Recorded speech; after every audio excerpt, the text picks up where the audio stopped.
Hi again, listeners, and welcome to another fantasy animation footnote episode of the podcast with me, Chris Holliday. And me, Alex Sargent. So for today's instalment, we are doing imagination. I don't know whether it needs the imagination as a whole, just my imagination running away with me. So I will start the.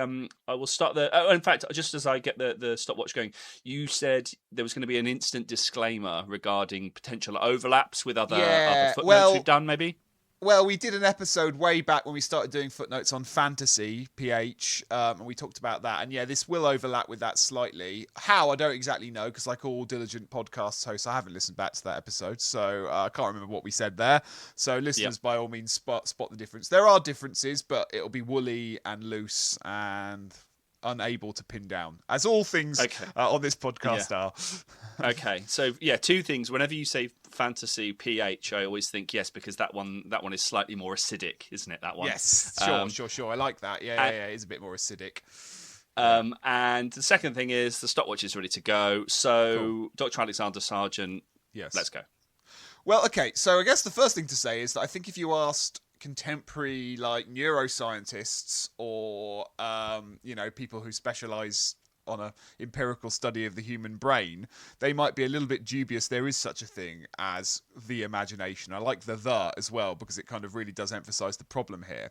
But what the imagination is a kind of term that's been used in various forms throughout the history, certainly of Western philosophy and Western thought, to describe a kind of mental force within our own brains that allows us to be capable of thinking of things that exist beyond the material circumstances that we live in. I think contemporary neuroscientists refer to it as generative cognition.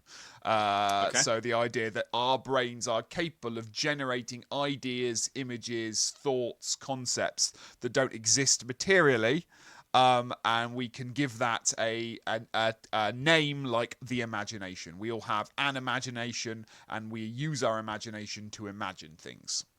Yeah. Okay, so immediately as you were talking, I was thinking of when we taught a film theory class together, and we went very, very early, kind of back to the early 1900s, thinking about writers, the very first film scholars, Münsterberg.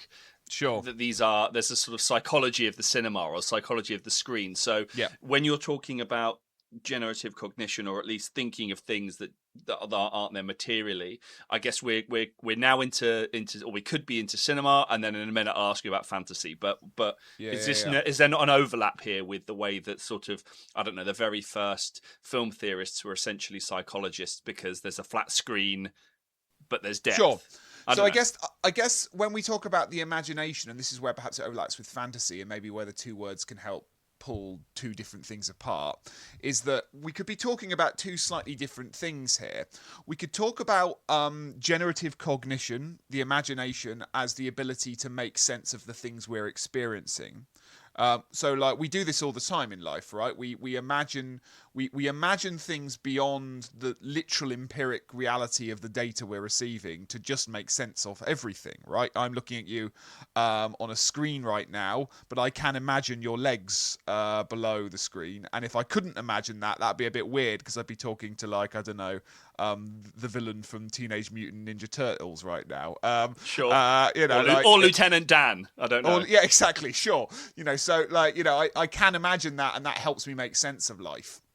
So that's I guess we could use fantasy to describe that, right? So Münsterberger talks a lot about this, right? Is that what we're seeing are flat images projected onto a screen, but we're imagining that these images have life and body and souls and all this kind of stuff, and that's why cinema is inherently imaginary medium. But when other people use the imagination, I think they mean it in a far more kind of, it's less about interrogating the world than it is transcending or escaping the world. So they're thinking, of these, the ideas of like sitting around daydreaming, making up stories, making up images, coming up with fanciful ideas that don't exist in any material reality, and that being somehow the imagination, the force of the imagination. Yeah, okay. Dreams, question mark. Well, Freud. so dream, yeah. So I mean, this is I'm trying to not get Freudian, but we can get a bit Freudian if I like, because I don't think Freud. I probably will get corrected by lots of Freudian scholars, but from memory, he doesn't really use the term imagination that much. He's more interested in he's more interested. Certainly, let's not worry about the terms. He's certainly more interested in this idea of the imagination as a tool for meaning making, or a tool for repression, which is also a form of meaning making. But he's not interested so much in in fancy. I wandered lonely as a cloud, romantic notions of daydreaming and thinking and escaping the world. Like, he's much more interested in the overlap between generative cognition and just understanding the world around us. Yeah. Okay. No, I like that division between interrogating the world versus escaping the world, and I can certainly see a sort of lineage or the different ways that the imagination has been weaved through early cinema. Incredulity. A lot of early cinema scholars talk of. I think it wouldn't take me very long to Google early cinema and imagination and to sort of get some sense of how imagination is being used. But it seems like it's either not used consistently, or there are differences in the way that it's used that maybe, I don't know, this is not correct, but fantasy gets us thinking in a different way again about this term. And even when you're thinking about the imagination, this kind of force for escape, I mean, I don't really like the word escape, but let's use it for the sake of it. Even then, there's some tensions emerging, right? So there's a lot of early film theory is kind of influenced very much by kind of romanticism. And romanticism sees a kind of political and aesthetic value in this idea of escape. It's quite Neoplatonic, that the greater authentic life is not in the here and now and the sensory and the things we can touch and feel. It's how far we can get away from that in our minds, almost, right? So you think of Coleridge, if you think of Joseph Addison, these kind of theorists of early romanticism, they're very much about material reality as a force of confinement, whether that be social confinement, political confinement, material confinement, and the imagination as a liberating force that breaks us away from it. But at the same time, you've got that tradition. You've also got a whole history of, again, within Western philosophy, particularly influenced by Christianity, of being very suspicious of our imaginations, right? We shouldn't be using our imaginations to indulge in fancy. There's no worth or value in that. In fact, it might trick us or scare us or mean we don't understand reality as well. Yeah, we shouldn't be indulging in fancy and superstition. We should be getting back into the world, right? So there's always that tension even there, right, between the kind of romantic use the force of imagination to puncture through material reality and the kind of worry about doing that. Yeah. Okay. So where you see that in film scholarship, Yeah. I was thinking about our podcast on fictional worlds and fictionality, and I remember a class with Victor Perkins where we were talking about you're either interested in what you escape from, and he was like, I'm more interested in what we escape into, and that's why he sort of sits within the fiction. Where does fantasy bracket fantasy cinema fit into some of these cinema ideas? Yeah, well, there's all kinds of different tensions. I mean, most people would argue, if you kind of pin them down, what's the definition of fantasy? It would be this kind of genre of the imagination, right? We are escaping into all these wonderful, fanciful worlds, and the pleasure is in that form of escape, and we talk about it as a form of escapism. Alec Worley's definition of magic, that's another podcast that Footnote we're overlapping on, but they're all slightly different. The pleasures of the imagination is very much what's assumed, but then if you start kind of looking at fantasy criticism, it's writ large with all these tensions, right? Because quite often I've said this so many times on the podcast, but quite often, when we say we give fantasy this kind of invitation to indulge us in fancy and to take us away from the material world, and then we worry if that wouldn't make any sense, would it? Because if the orc stabbed him there, that wouldn't happen. We then apply all these logic and rash. So we're never sure whether we're indulging or curtailing our imaginations, when we're engaging with fantasy. I've heard you kind of speak about that before, the sort of, I don't know, the need to constantly ground fantasy in that Yes. in the way that you've just described. Or allegory, right, is another way of doing it, right? Okay, actually, Yeah. we're not indulging our imaginations, we're using metaphor to interrogate the world, right?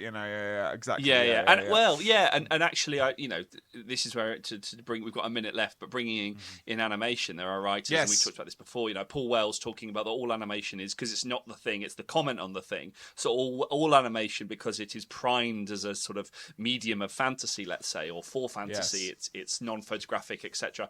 That it is therefore rhetorical, but it's also always primed for symbolism and metaphor. So it's always an intrinsic comment on the thing. It's a mediation of ideas and things. So I like that idea that and I've heard you talk about this, the sort of the constant need to bring fantasy back to the real or the material through allegory, and sort of and that's where meaning comes from, rather than it could just that's not my more provocative argument would be that's a legacy of all these tensions. It's nothing innate within the genre itself. It's just we're all desperately neurotic about using our imaginations.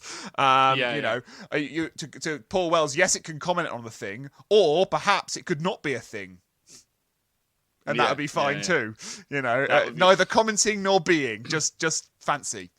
Okay, so we're 10 seconds over, but nonetheless, you've mentioned Alec Worley kind of on magic, where there might be a sort of overlap, perhaps. But any other sources to get us thinking? All the Catherine Folks's The Fantasy Film is good on defining fantasy as a genre of imagination. If you want some stuff on the history of the imagination within kind of broader philosophical frameworks, you could talk. Joseph Addison's The Pleasures of the Imagination is a short, snappy essay from the Romantic era. You could read that. Sartre's The Imaginary, Jean-Paul Sartre's The Imaginary, brings it into the realm of existentialism.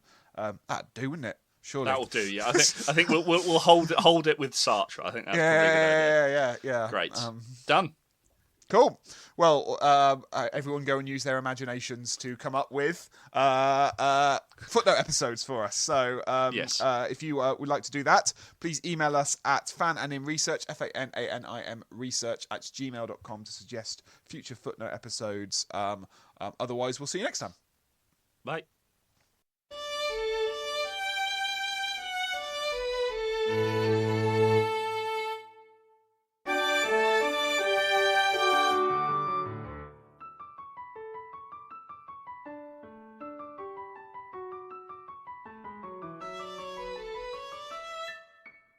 See people